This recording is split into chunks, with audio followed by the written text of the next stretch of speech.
দে sign কর।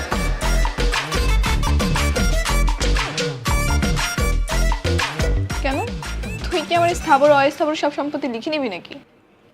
জি না madam, এত বড় হারামি আমি নই। এটা আমাদের বন্ধুত্ব রক্ষার দলিল।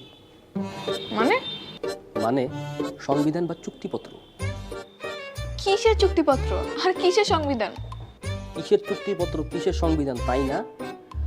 আমি আপনাকে শতবার নিষেধ করা সত্ত্বেও আপনি নিজের মনোবাঞ্ছনায় যে প্রেম করিতে যাইতেছেন, নতুন একটা বয়ফ্রেন্ড পটাইতে যাইতেছেন, ইহাতে আপনার আর আমার দুজনের